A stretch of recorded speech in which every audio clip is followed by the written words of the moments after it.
to this session. I, for one, have been looking very, very much forward. This is an experiment in a way. It's a workshop that brings together past dimensions of privacy and present dimensions of privacy. And we have gathered together a team of privacy scholars. The program for the day looks like this. So we will have sessions all day. It's very important to notice that we will change venue after lunch. So this morning we'll be here, and then after lunch we'll go upstairs. So this is the day. We're going to oscillate between past perspectives on privacy and present perspectives on privacy, and we're going to gather across the day dimensions for our joint discussion towards the end, but hopefully also as we go along. So this is the introductory section. Martin and I are going to say a little bit about sort of the institutional framework of this workshop. So I'm going to introduce Center for Privacy Studies at the University of Copenhagen and some projects from there. And Martin is going to say something about projects at the ETH, and then we're going to briefly introduce the Privacy Studies Journal. The overarching question throughout the day is, how may a past-present approach to privacy inform current discussions? So that's what we're sort of circling around, and that's what we're going to discuss today.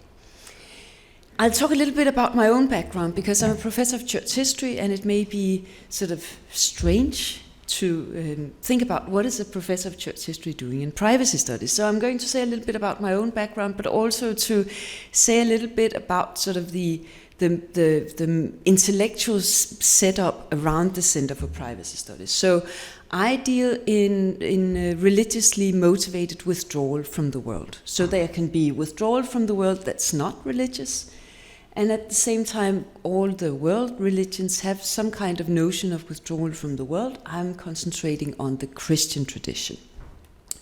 I deal in monks and monasteries, and throughout my work I've been interested in scales and means of withdrawal from the world. So that means I'm interested in different forms of sites. So that might be from the big monastic precincts. You see the Abbey of Senan in Provence, that's withdrawn from the world, it's in the wilderness. It's also rooms of withdrawal, so that might be the library, as we see here. And then it's interior spaces of withdrawal. There is a lot of that in the Christian tradition. So what you see in the last picture is a picture of the heart. So the idea of the heart as a space to which you can withdraw. So I'm interested in different scales of spaces. I'm also interested in different markers. So markers that mark the withdrawal from the world. So of course, the walls and doors and things like that are important, but there are also different other kinds of markers. So that might be particular rituals that signify we are now segregated from the world, particular kinds of music, for instance, or particular rituals. Gestures that signal withdrawal from the world, so the gestures of prayer are sort of one set of ways of creating a bubble that is not a physical withdrawal, but some sort of a virtual withdrawal from the world.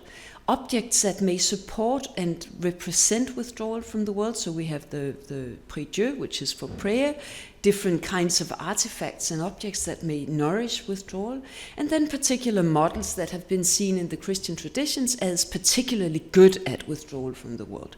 So that's sort of my area of expertise. And then I'm particularly, in terms of privacy, I'm particularly interested in this particular one sentence from the Bible. And that may seem to you a very specific thing, but actually it has a huge reception history within the history of Christianity in the West.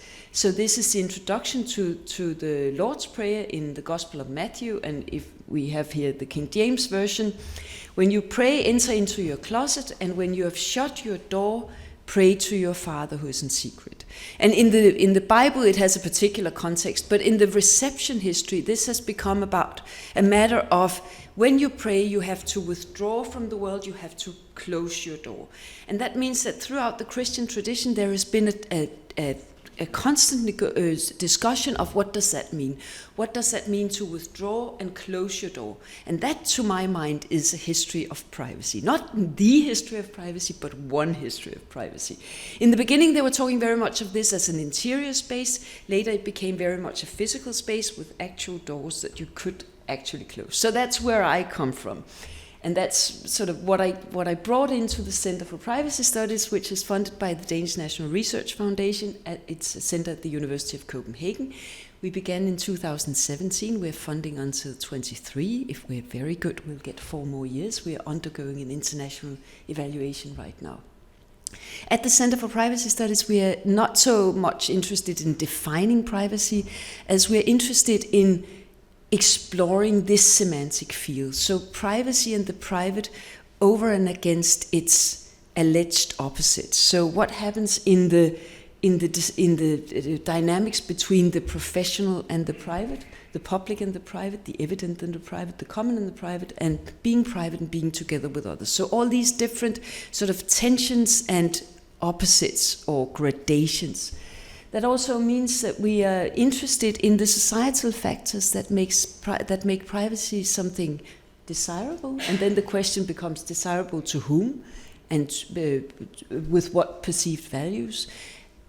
No, threatening to whom, and threatening to which perceived values, or something desirable. In that case, desirable for whom and to what end? So what are the societal factors that sort of surround these two valences of privacy in a historical context?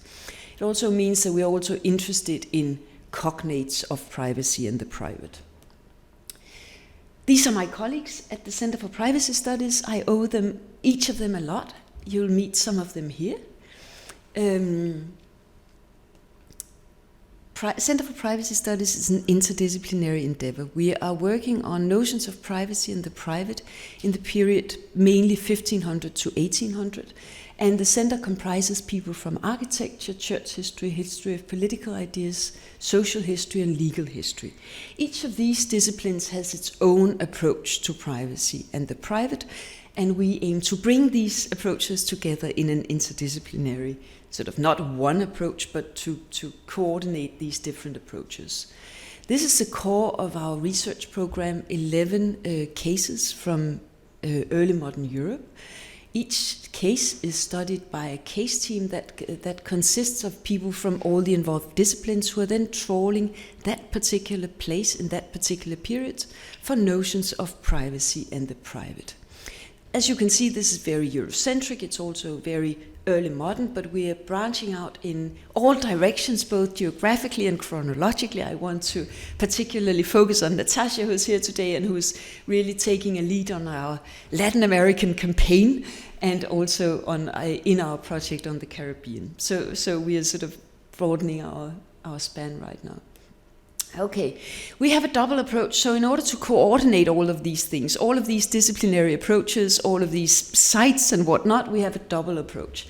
One approach is terminological. So we're interested in words that come out of the Latin privatus. So what we call priv words, that could be words in any language that is actually privat or privé or something like that. Then we take our point of departure in that particular word and see what happens around that word, what kind of structures are sort of connoted by this particular word, and then work from there. So that's a very sort of precise, distinct approach. The other is more phenomenological and more difficult. In a way, we are working on experiences of privacy in historical context. And that's much more messy. So, we could start with like the bedroom as a place. Is that a private place in the early modern period? Not necessarily. So when is it private and for whom, and what are the boundaries around the bedroom if it's private? So things like that. So this is our double approach. Each of these two approaches has its own weaknesses and its own strengths. As Peter von Moos, you cannot see it because the slide is cut, but by the technicalities. The terminological approach has the weakness that it stays very close to the sources. So we are very close to the sources when we look at words. And the other one, of course, runs the risk of anachronism. The hope for us at the center is that by balancing these two approaches, we may somehow alleviate these two weaknesses. As for the terminological approach, we're simply looking for words that come out of privatus. So each time we find a priv word, we are very happy and we are saying, well, what happens in that particular text? What happens around that particular text? What are the notions of privacy that come to the fore in that particular text? We have an example here. It's from the case of the Helmstedt case. We have a tome for a professor at the University of Helmstedt, which talks about which lectures he gave in private and which lectures he gave in public. Of course, it's very nice that somebody went to the stonemason and said, I want the word privatus carved into this stone. But what's more nice is, of course, to see it in context and see what happens at the University of Helmstedt around this particular professor, in his home, around lectures, and so on. As for the phenomenological approach, we have devised, with Martin's help, the heuristic zones. This is a stylized mapping of early modern society. It's built on a lot of research by other scholars on early modern privacy, on theoretical approaches to contemporary privacy and whatnot, but we use it as a work tool, as an analytical tool. We're interested in what goes on at the thresholds between these different zones. So what happens at the threshold between the community and the home? That might be about the doors and the locks, but it might also be about invitations. Who gets invited into the home, under which circumstances, who can enter without an invitation, things like that. The threshold between the home and the chamber could be, what is an entry into the chamber? Is that an escalation of privacy or what, or not? Under which conditions? Who can enter under which conditions? What takes place in the chamber? And so on. So this tool helps us to ask questions. It doesn't help us to give the answers necessarily, but it asks us to help to ask questions of the sources. What happens in the overlaps? What happens when the community enters into a home? Are there other zones of privacy that are sort of either disrupted or manifested in that entry? What happens when a state or a society wants to regulate the mind of its citizens? The convictions, are there disruptions of privacy? Are there manifestations of privacy? What kind of boundaries are established there? So basically, we are interested in boundaries and zones around individuals or groups. And we find that this is something that might be useful both when dealing with the past and with dealing with the present. When we talk to colleagues in early modern history and say that we work on early modern privacy, they say there is no such thing as early modern privacy, because we all know that the early modern period looked something like that, right? But we see in our research that actually there are little pockets of privacy. So it's much more about teasing out those little pockets and seeing how these little instances of privacy that are malleable, ephemeral, situational, and they're indicated by subtle markers and porous boundaries. So it's not about a robust public-private, it's about looking at different little instances and seeing what's happening here in terms of establishing a sense of privacy. So one of the visions of the Center for Privacy Studies is that historical research can be a resource for dealing with contemporary issues. So the image that we always use is that just like an aerial perspective of, say, Brussels, give us a different sense of the infrastructure of Brussels than when we're standing in the street. In the same way, a historical perspective can give us some kind of distance and some kind of aerial perspectives on different kinds of things. We rehearse that sort of past-present in our summer school. This is the first, the last two have been digital, where we are looking at different topics. You cannot see it says privacy, but the more important is actually the other topics. So we are looking at different topics throughout a fortnight with a past-present perspective. We have an engagement with the IAPP, which is also represented here at CPDP, and we have one of our summer school students had the fortune to win the Western Award that was doled out by the IAPP. Another past-present engagement is the interaction with mirror, and I'm sorry, it's clipped the text for Joe, and that's where we are so happy to have Aitana here in the session today, and we're very, very happy for this exchange and this collaboration. So thank you so much for that. So. As I said, we have an idea that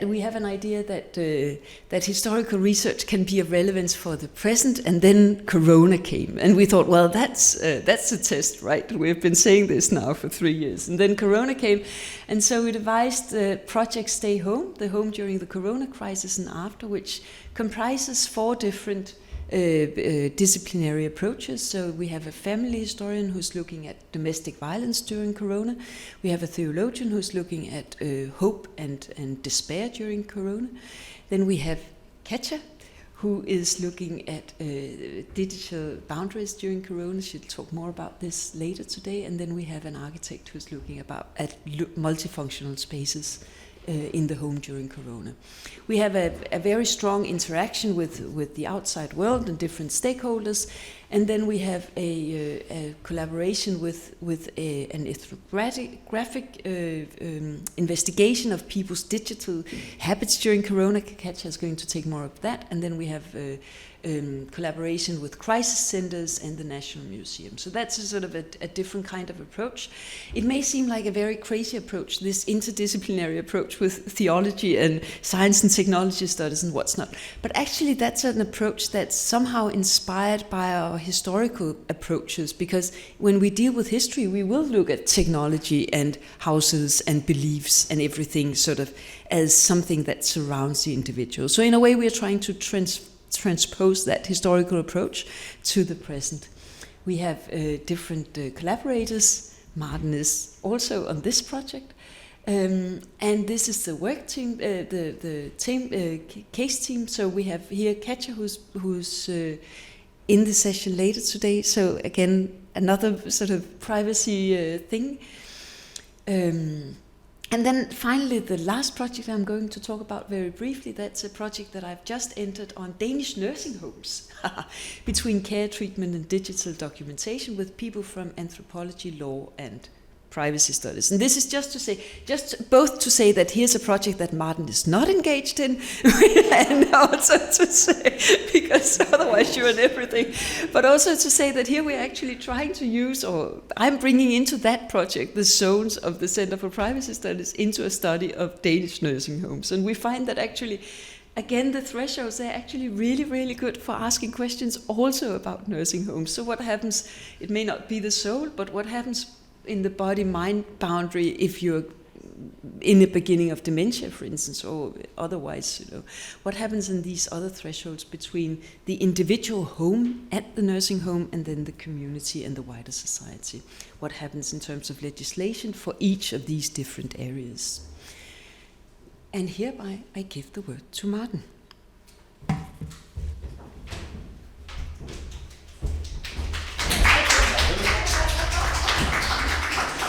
Okay, thank you, Mette. So I will just add on by talking about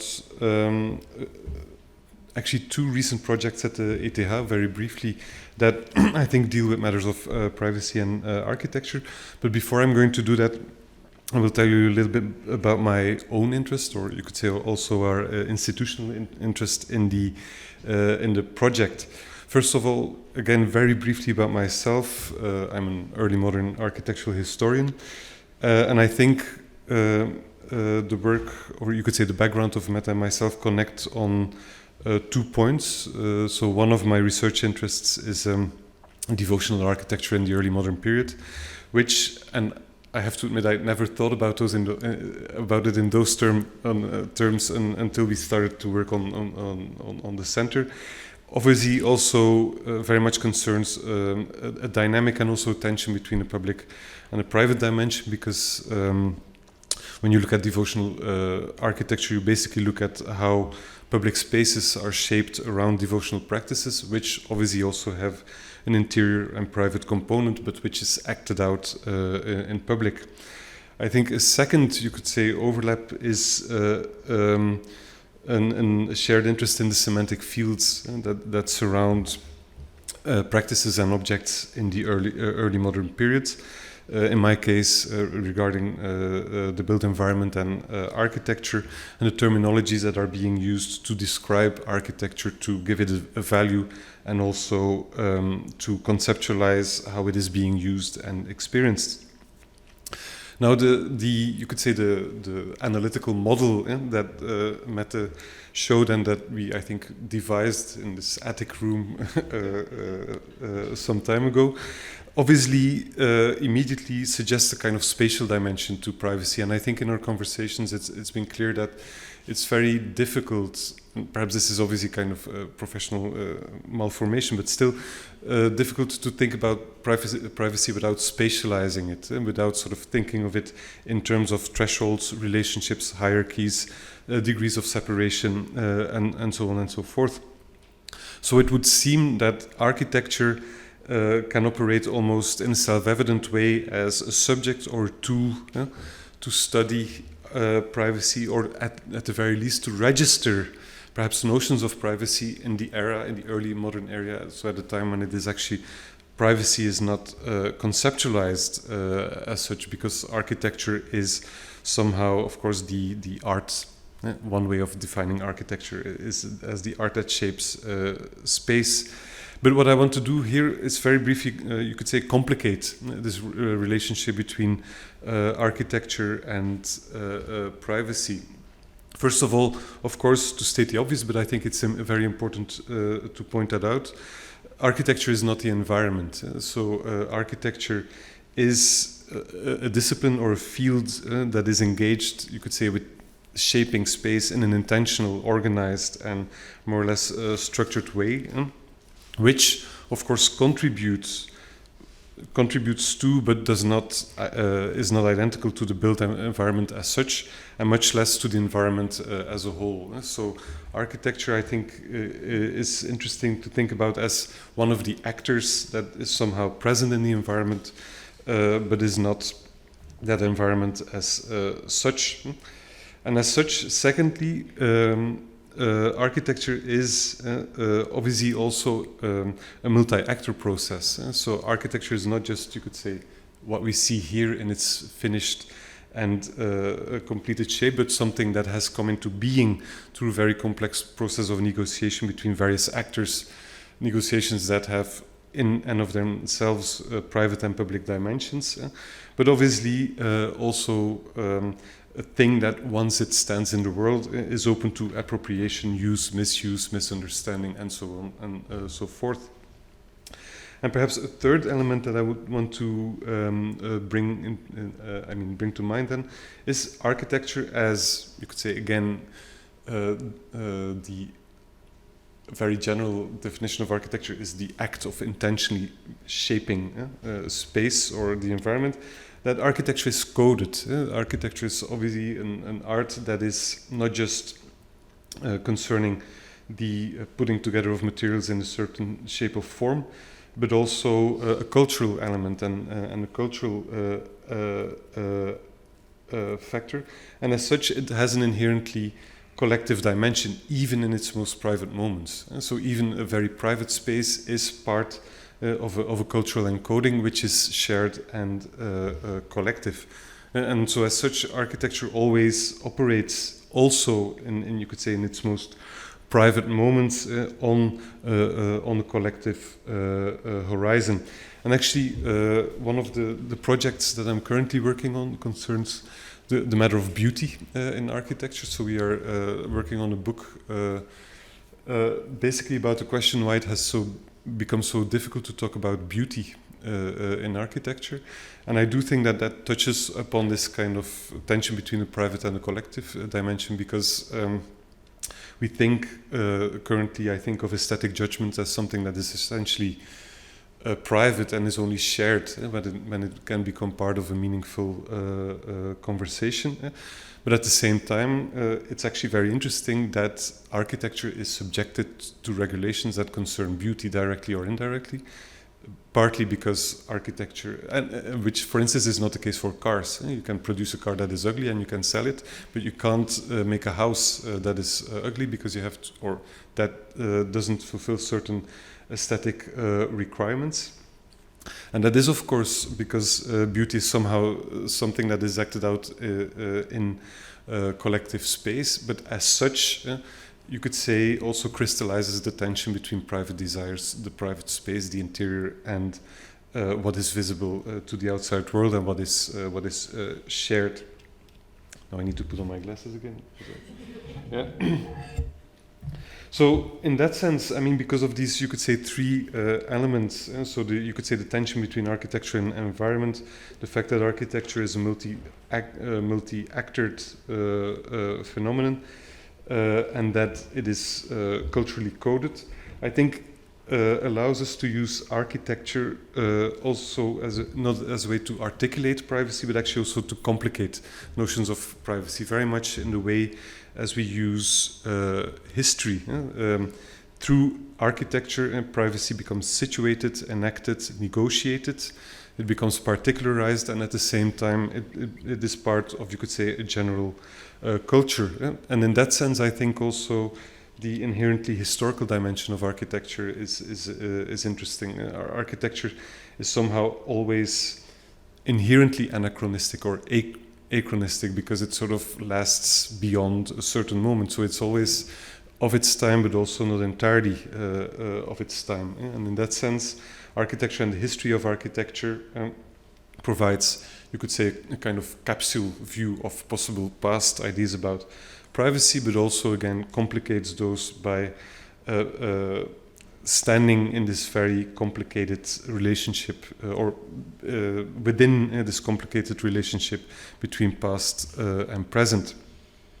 Now, just to illustrate, I mean, how ideas about privacy shape what we are doing at the Institute or at the department, I have chosen two examples. I'm not going to talk about historical work that is being done, because Damla and Nilüfer will give two eminent examples of that. We have other PhD projects that actually deal implicitly and explicitly with privacy. For instance, Gerlinde Verhagen works on the Italian architect and designer Carlo Molino, where the public-private dimension is obviously also incredibly important. But what I want to bring to your attention is actually an ongoing exhibition that we are having at our institute, which is titled Cabin Crew. And it's a collaboration between our own in-house curatorial team, GTA Exhibitions, and an activist group within the department, Kweekformaat. Which is an exhibition project that actually aims to recover queer spaces in Zurich of the last decades, spaces that are, by definition, not designed, were often clandestine, were often hidden, which are not part of an official history, and which have been actually very actively suppressed from history, but which you could say are still eminently architectural. And actually, one of the interesting things that the exhibition tries to do is somehow bring mock-ups of these queer spaces into the institutional environment of our building. So you can see some examples of that, and which are basically open also to appropriation by the users of the building.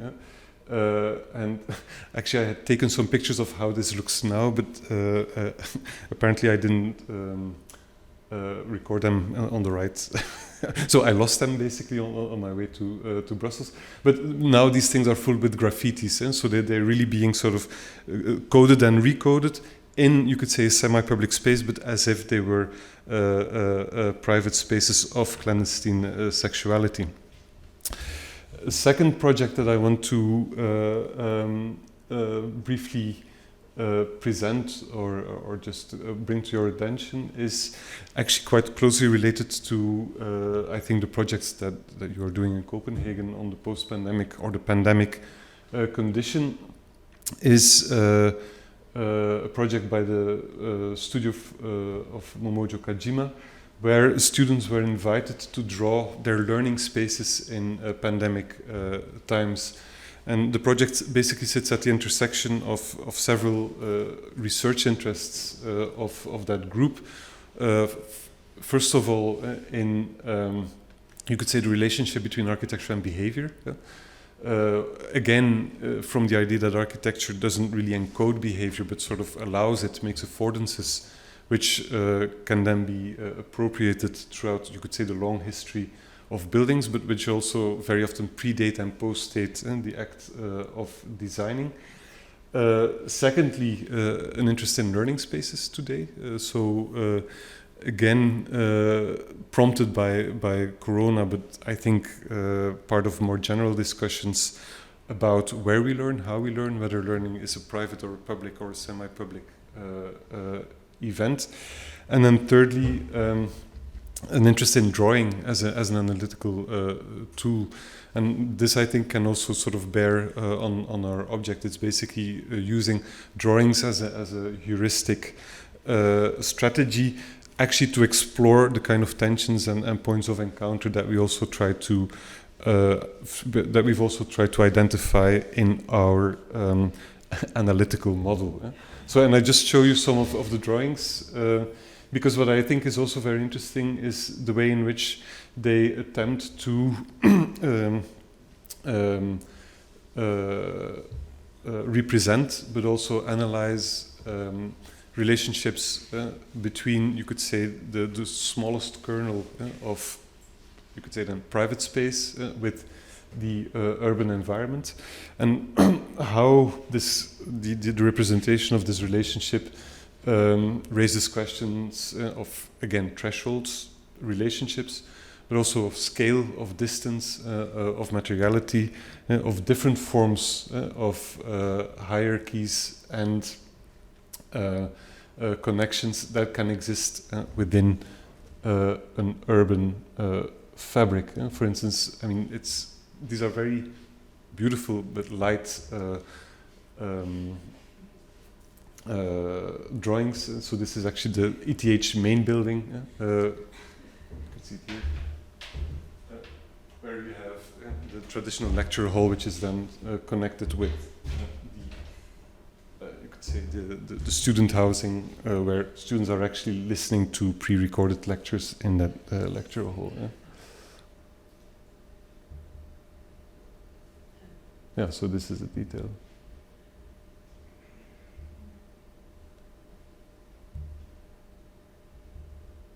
Okay, so this, just to situate a little bit what I think we can contribute from the perspective of architecture, both as architects but also as architectural historians, to this discussion. And now I leave the floor back to you to talk about the journal method, please.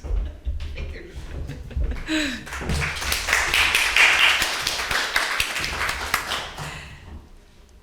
So, Privacy Studies Journal, and that's actually also our joint venture. So again, Martin is on the editorial board. Frederick Borgesius, who's also here, is also on the editorial board.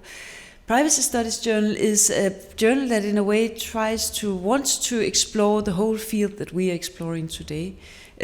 So sort of on a more long-lasting basis. So we had our inaugural conference in April last year with very glad to see two of the speakers in the room and on the screen. So very prominent speakers at the inaugural conference, a mix of policy people, historians, people working on contemporary notions of privacy.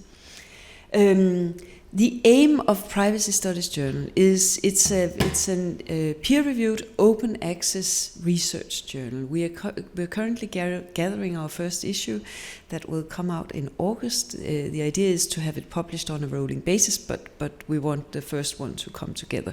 And please spread the word. We have very, very nice historical contributions. We could still do with more contemporary privacy contributions, actually. The idea is to approach privacy from all different sorts of angles, and then to see across the journal how these different approaches may illuminate each other and may ask questions of each other, a little bit like what we're trying to do at this workshop today. And really from all kinds of directions and approaches. We're hoping sort of in the longer run to establish really a community around the journal, with also hopefully with the conferences and workshops and more sort of direct interaction. Perhaps also test out some open peer review, I don't know what. But at the moment it's really, it is also for it to be really sort of a traditional, in a way, scholarly journal, so that scholars can benefit from publishing there. We have a very strict double-blind peer review, take it very seriously, both the fact that it must live up to disciplinary standards, but also that it must be approachable for people from other fields, so that it's really, that we can learn from each other when we read the privacy studies journal. So that's the idea. Martin, I don't know, because do you want to please contribute, say something? Yes. You should go here because we are recording for the wider world. Yeah. Yes. No, I think the journal is actually a very important part of the project, because somehow in thinking through how we could set up the journal, we had to make explicit, you could say, many of the problems and questions that you face when you want to do interdisciplinary research, or at least establish an interdisciplinary forum that is open, inclusive, but at the same time subjected to, you could say, the traditional academic standards, which has been a long discussion about what those exactly are, because they change from field to field. They also change culturally. And they also imply very often, you already hinted at this, a degree of specialization, which makes contributions not accessible to people from other fields. Yeah?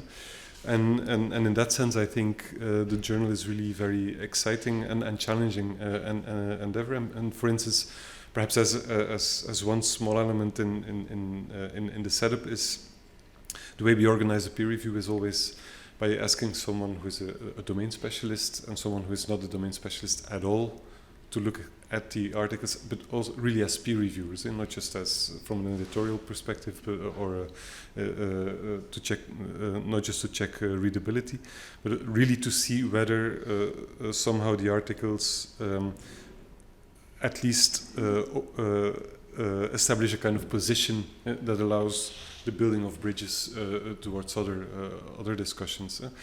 And one of, I think, the most important points of tension there is, one is domain specific, not domain specific. The second tension is, you also hinted at that, is between the historical and the non-historical.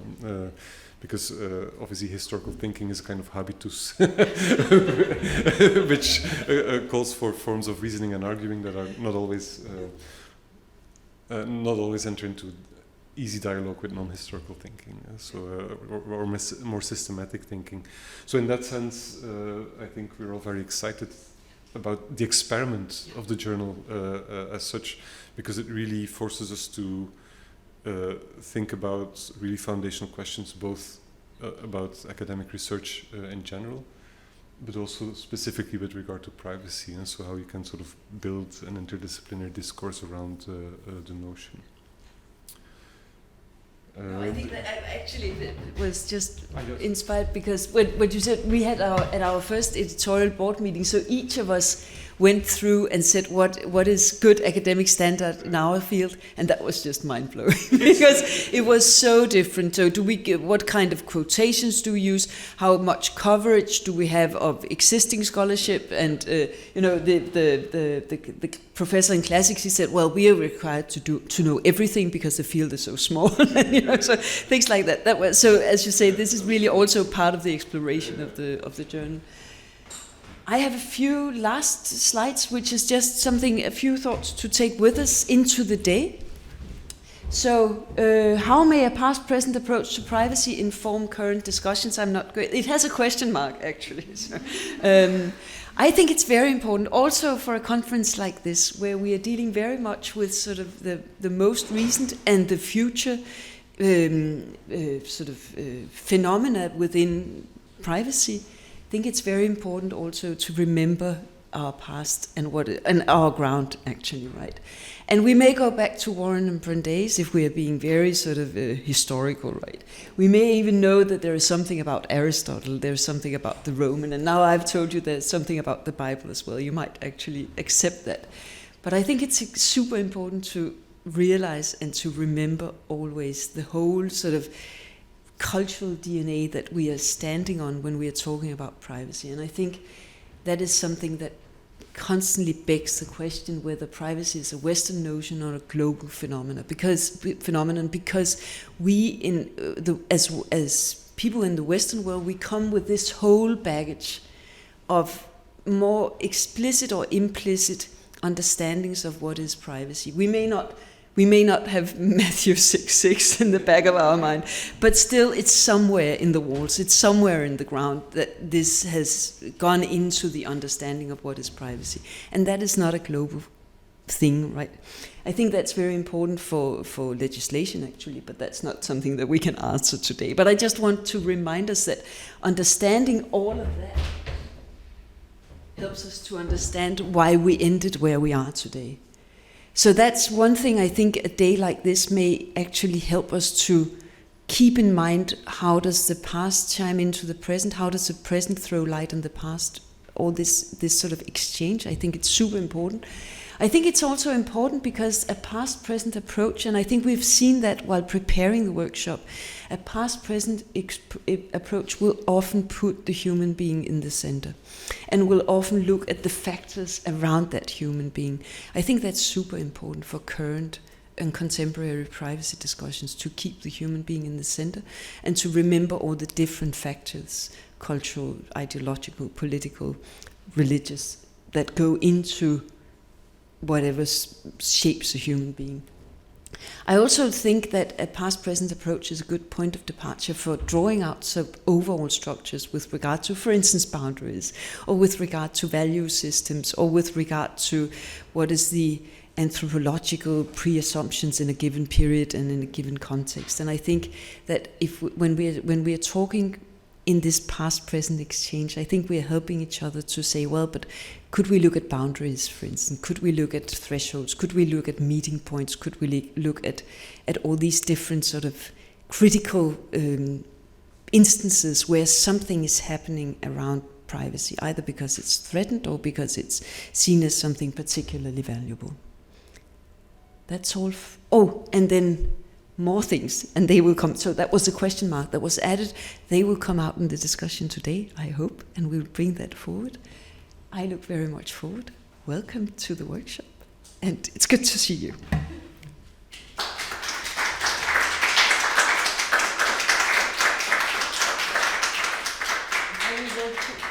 Now we want to open the floor for questions and discussion. And I think actually what's most important right now, if you have, of course, questions for anything that Martin and I have said, but also to say, is there anything now that we want to keep in mind throughout the day? Is there anything that we want to remind each other and ourselves throughout the day now?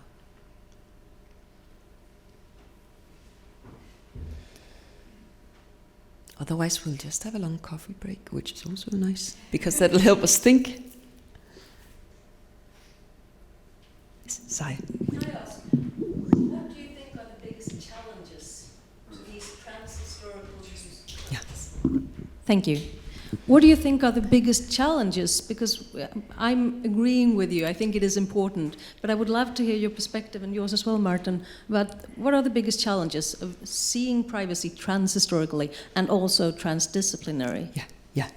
No, I think there are two challenges. So I think one is something that was brought up at the inaugural conference for Privacy Studies Journal.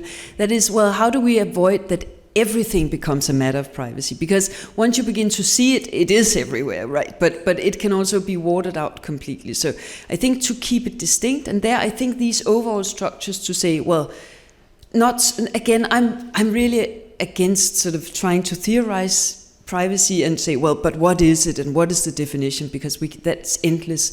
But to try to be very precise about what is it that we're looking for. And to my mind, these instances, these boundary drawings, either physical or sort of abstract boundary drawings, are extremely important. So I think that, not to get sort of lost in, well, privacy is everywhere and everything. I think also actually the disciplinary differences, because we were talking about that over breakfast. So how do you communicate a historical situation without getting lost into, well, this cousin and that cousin, and then they did this and that. And as historians, we're so trained to, always be ready with the details and blah blah. And people who are working on contemporary notions of privacy, they don't want that. So how do we communicate our knowledge without losing our sense of who we are as scholars? And how do we dare? Because we're not trained as historians. We're not trained to dare necessarily say something about what is privacy in the 17th century, right? So I think there is something there. I don't know, Martin, whether you have other challenges we should think of. I think the disciplinary differences are extremely important, but also a wonderful challenge, actually. You should actually come up here, I think.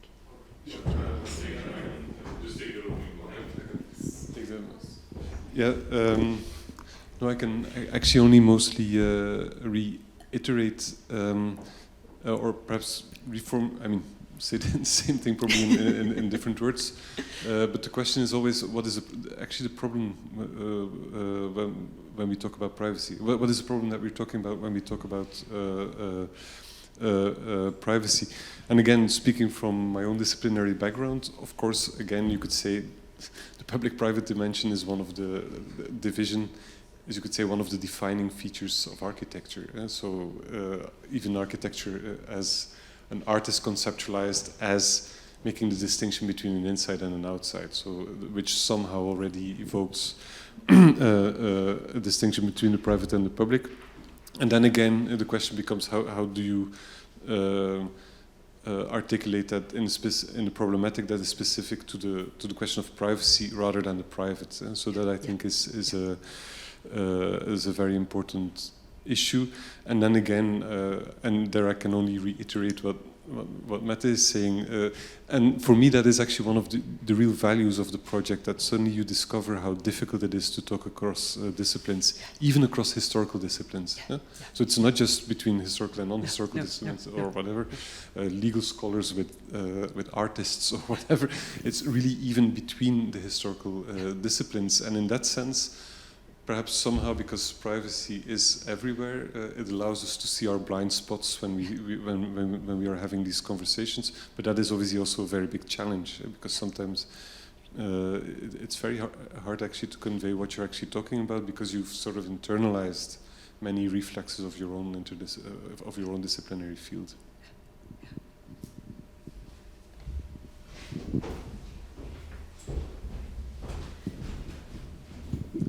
Thank you for the very interesting introduction, Mette. I think that it's important that at the beginning of the day, we not only welcome the interdisciplinary nature of the discussion, but also that we recognize that above everything else, we don't know that much about privacy. We have to start with absolute humility by observing, for those of us in the room who are scientists, by observing privacy as a phenomenon. And it's a phenomenon across the ages. Some years ago, I had presented a conceptual framework for its analysis in terms of time, place, and space. And that we need to reflect on the very distinct possibility that privacy was not the same thing in the same place across periods of time, and that privacy is not static. And although the world has signed up to it as a universal fundamental right since 1948, it did so without any lawyers in the room. because I'm joking, of course, there were plenty of lawyers in the room, but as my friend Paul here knows only too well, and others, they did so deliberately, we think, without bothering to put in a definition of privacy.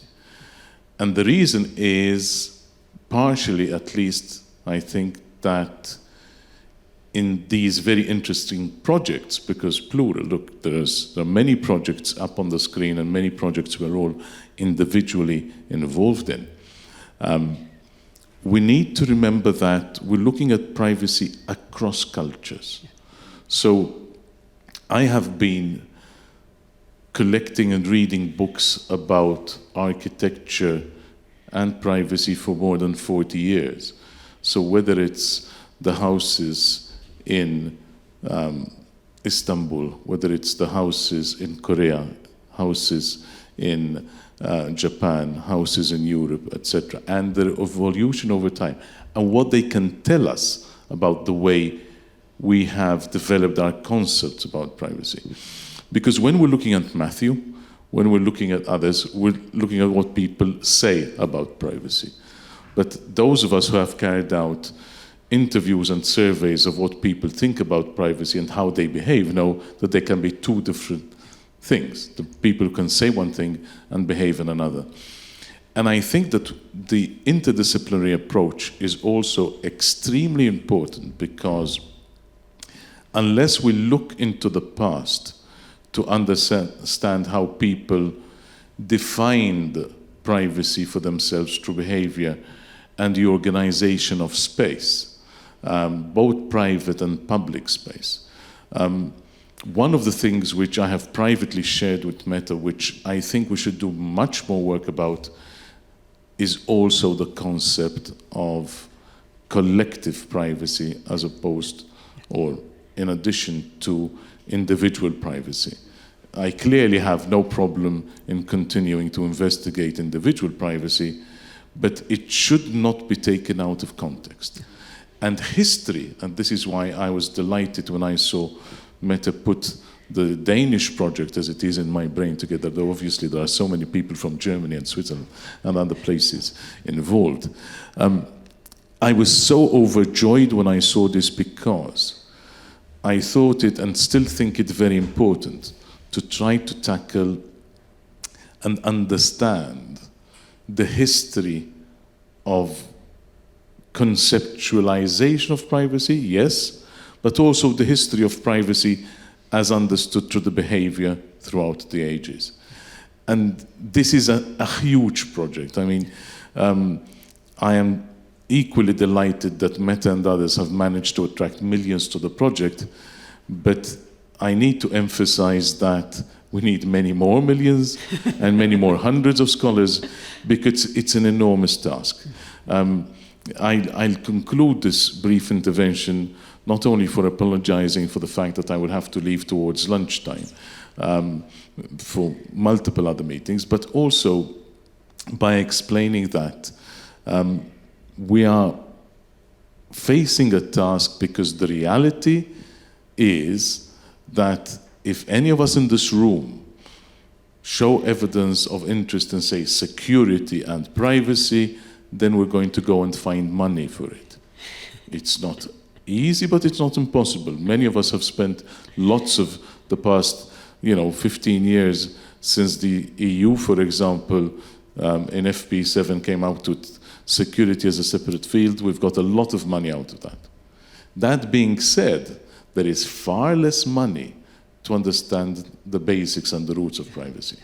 I have been trying to carry out anthropological research on privacy, especially with some of the tribes in South America, in peninsular Malaysia, in Borneo, in the rainforests, in Africa, etc. And I've always had to cross-fund it, right? So cross-funding shows that a lot of people are simply not interested.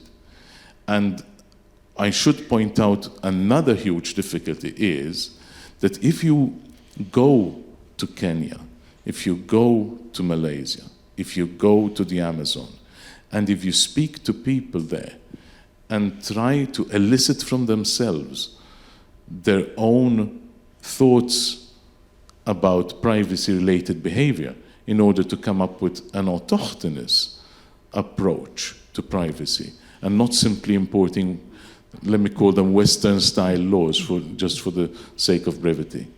You have a real problem, because to them it's not a priority. To them, if you're speaking to these peoples whose culture is threatened, we have a huge problem that they're far more interested in survival, and especially in land rights, right, and in prevention of abuse of the land by logging companies, by all forms of exploitation and deforestation, than they are when it comes to privacy itself.